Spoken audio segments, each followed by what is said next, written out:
What happens when one of Hollywood's most respected actors faces off against a television host who refuses to show basic respect in just 45 seconds? Michael Strahan's smug dismissal of Denzel Washington's decades of achievement would lead to the most shocking walkout in morning television history. The studio lights were bright that morning on Good Morning America. Denzel Washington sat across from Michael Strahan, relaxed in his chair, wearing a sharp navy suit. He was there to talk about his latest film, a passion project he had been working on for years. The cameras were rolling, the audience was watching, and everything seemed normal at first. Strahan opened with what should have been a simple question. "So, Denzel, you've got another movie coming out. Tell us what makes this one different from all the others." There was something in his tone, something dismissive, like he was already bored before Denzel could even answer. But Denzel, being the professional he is, smiled politely and began to explain. "Well, this film is actually very personal to me. It's about a father trying to reconnect with his son after years apart. It explores themes of forgiveness, redemption," and Strahan cut him off mid-sentence. Right. So, basically, another drama. You do a lot of those, don't you?" The audience shifted uncomfortably. Denzel paused, his smile fading slightly. "I do films that mean something. Films that tell important stories." Strahan leaned back in his chair, a smirk playing at his lips. Sure. But let me ask you something. Do you ever worry that maybe you're just doing the same thing over and over? I mean, how many serious movies can one guy make you could feel the temperature in the room drop?" Denzel's jaw tightened, but he kept his composure. "I think storytelling is about connecting with people. If the story matters, it's worth telling." "Okay," but Strahan interrupted again, waving his hand dismissively. "Let's be honest here. When was the last time you did something actually fun, something people actually want to watch?" The disrespect was staggering. Here was Denzel Washington, a two-time Academy Award winner, a living legend who had given audiences some of the most powerful performances in cinema history. And he was being talked to like his work was irrelevant. Denzel took a slow breath. "People do want to watch meaningful cinema. That's why I do what I do." Strahan laughed. Actually laughed. "Meaningful cinema. Okay, look. I'm just saying not everyone wants to sit through 2 hours of you looking sad and contemplative. Maybe try a comedy once in a while. Loosen up a little." The condescension was dripping from every word. Denzel sat forward slightly, his voice calm but firm. "I've done comedies. I've done action films. I've done Shakespeare. I've spent 40 years building a career based on excellence and integrity." 40 years, Strahan repeated, his tone mocking. "Exactly. 40 years of the same thing. Don't you think it's time to try something new, or are you just comfortable being predictable?" That word hung in the air. Predictable. Said with such casual cruelty, as if Denzel's entire body of work could be reduced to one dismissive adjective. Denzel's expression hardened. "I don't think there's anything predictable about commitment to craft." Strahan wasn't backing down. He leaned forward, his voice taking on an edge. "Come on, Denzel. You're a smart guy. You know what I'm saying. Every interview you talk about the art, the meaning, the importance, but maybe, just maybe, you take yourself a little too seriously. Maybe that's why younger audiences don't really connect with your stuff anymore." The insult was blatant. Now, Strahan wasn't just questioning Denzel's work. He was questioning his relevance, his legacy, his place in modern cinema. And he was doing it with a smile on his face. Like, it was all just friendly banter. Denzel's voice dropped lower. "Younger audiences connect just fine with quality. They're smarter than you're giving them credit for." "Are they though?" Strahan shot back. "Because the box office numbers tell a different story. Your last few films, they didn't exactly light the world on fire, did they?" This was crossing a line. Strahan was now openly mocking Denzel's recent work in front of millions of viewers with zero regard for professionalism or basic courtesy. Denzel sat perfectly still. "Box office isn't the only measure of success." Strahan laughed again, that same dismissive chuckle. "Of course it isn't. That's what everyone says when their movies don't make money. Look, I'm not trying to be harsh here. I'm just being real. Maybe it's time to admit that your time has kind of passed." The studio went silent. The crew members looked at each other in disbelief. Even the cameras seemed to pause as if they couldn't believe what they were capturing. Denzel stared at Strahan for a long moment. His face was unreadable, but his eyes were sharp, focused. My time has passed. It wasn't a question. It was him repeating the words, letting them sit there, exposing just how disrespectful they were. I mean, look, Strahan continued, apparently oblivious to the gravity of what he just said. You had a great run. No one's taking that away from you. But there's a new generation now. New actors, new stories, new energy. Maybe it's time to step aside and let them have their moment. You've had yours. Denzel's hands were folded in his lap. He hadn't raised his voice once. He hadn't lost his temper, but something had shifted in his demeanor. There was a finality to his stillness. Let me ask you something, Michael, Denzel said quietly. How long have you been doing this hosting? I mean, Strahan looked confused by the question. I don't know, several years. Why several years? Denzel repeated. And in those several years, have you learned anything about respecting your guests? Strahan's smile faltered. Whoa. Hey, I'm just having a conversation here. No, Denzel said, his voice still calm, but with steel underneath. You're not having a conversation. You're performing. You're trying to get a reaction, trying to create a moment at my expense.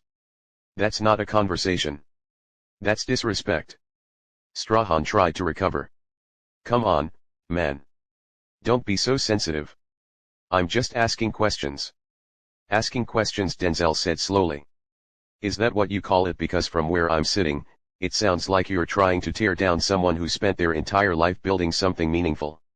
And for what? For ratings, for clicks? The audience was dead silent. Every eye was on Denzel. This wasn't the blow-up Strahan might have been hoping for. This was something more powerful. Quiet dignity in the face of disrespect. Strahan shifted in his seat, starting to realize he'd pushed too far. Look, if I offended you, if you offended me. Denzel's eyebrows raised slightly. There's no if about it. You invited me here supposedly to talk about my work, and instead you've spent the last several minutes dismissing my career, mocking my choices, and suggesting I'm past my prime. That's not journalism. That's not even entertainment. That's just rude. Strahan tried to laugh it off. I think you're taking this a little too personally. How else should I take it? Denzel asked.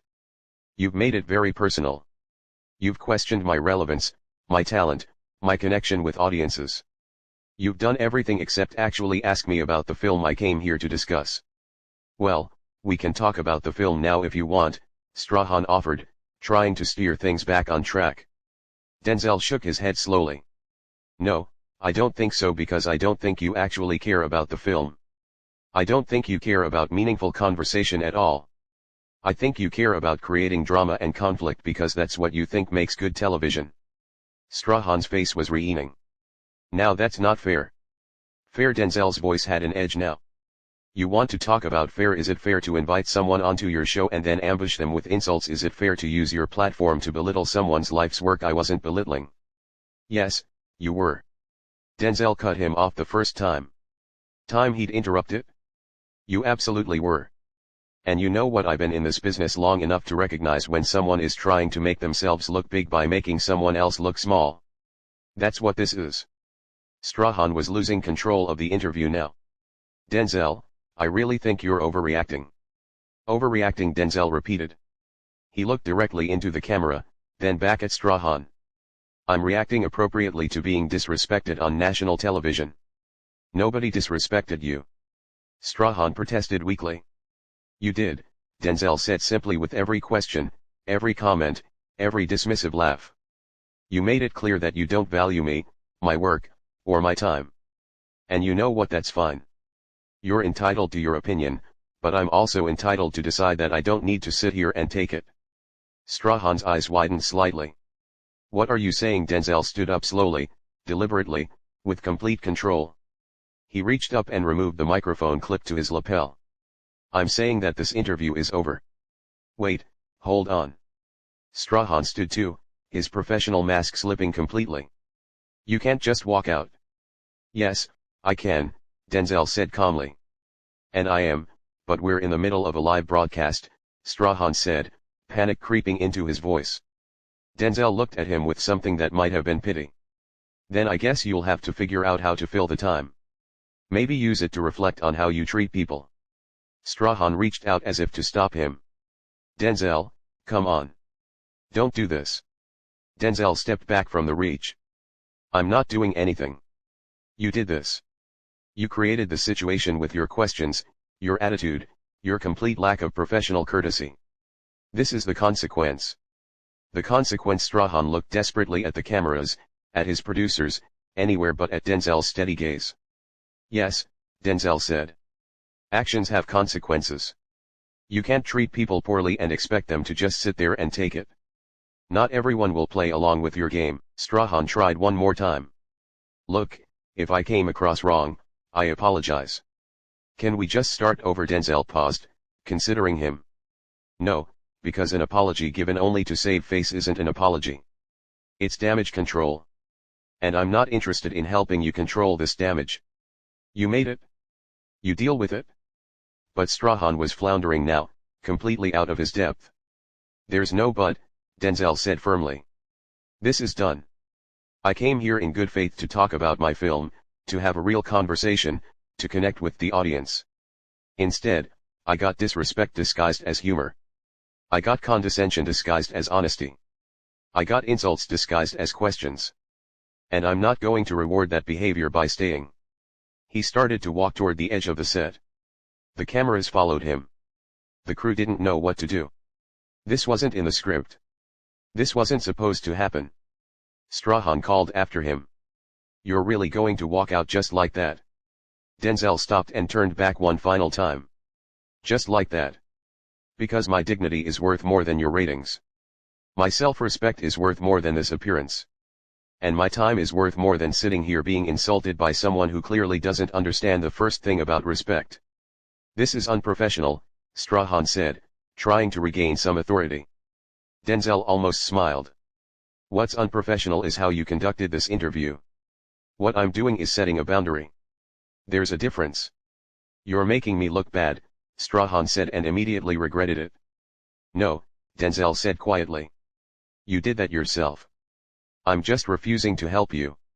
Cover it up. Everything that happened here, every dismissive comment, every insulting question, that was all you.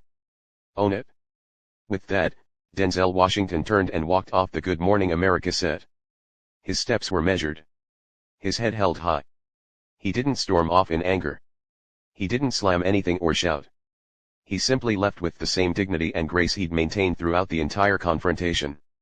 Behind him, Strahan stood in the middle of the set, frozen. The cameras were still rolling.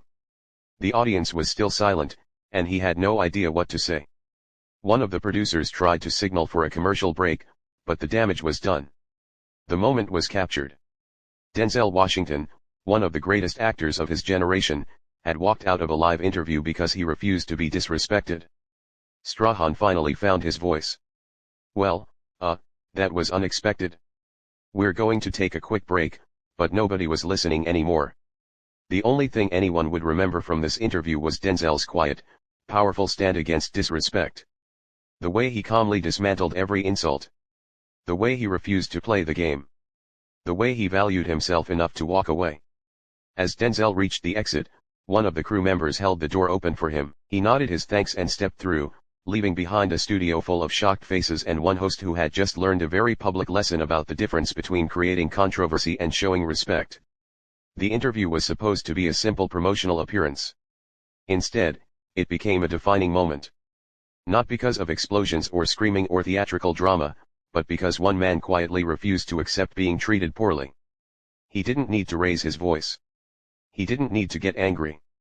He simply stood up, stated his truth, and left. That's real power. Not the kind that comes from putting others down, but the kind that comes from knowing your worth and refusing to compromise it for anyone. Strahan had tried to make himself look clever and edgy by taking shots at a legend. Instead, he revealed his own insecurity and lack of grace. Denzel didn't need to tear Strahan down to prove his point. He let Strahan's own words do that. Every dismissive comment, every mocking laugh, every insulting question had built up to this moment. And when Denzel chose to walk away, He wasn't running from conflict. He was choosing dignity over drama. The studio was still. Silent as the commercial break finally began. Crew members whispered to each other, trying to process what they just witnessed. This wasn't a planned bit. This wasn't scripted conflict for ratings. This was real, raw, honest, and it all happened because one host forgot that behind the fame, behind the accolades, behind the legendary status, Denzel Washington is a human being who deserves the same basic respect as anyone else. When that respect wasn't given, he didn't beg for it. He didn't argue for it. He simply withdrew his presence. That's the power of self-respect. That's the strength of knowing who you are and what you're worth. Denzel Washington walked onto that set as a guest, prepared to share his work and his passion with the audience. He walked off that set as a man who refused to be diminished. No matter how big the platform or how live the audience, Strahan wanted a memorable interview. He got one, just not the way he intended. Instead of being remembered for his clever questions or his engaging hosting, he'll be remembered as the man who disrespected Denzel Washington so thoroughly that one of Hollywood's most professional actors chose to walk away rather than endure another minute of it. The lesson here isn't complicated. Treat people with respect, not because of their status or their fame or their achievements, but because they're people. Basic human decency isn't optional.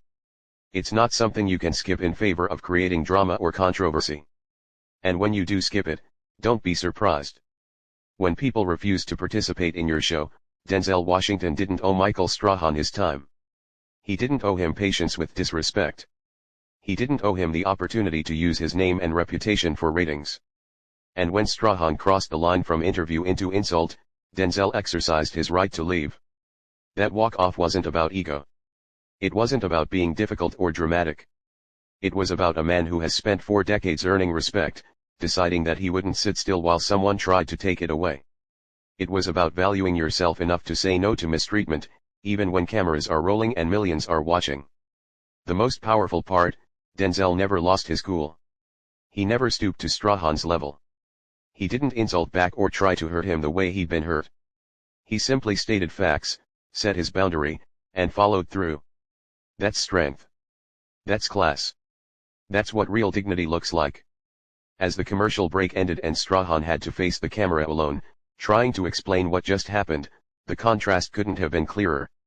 One man had tried to build himself up by tearing someone else down.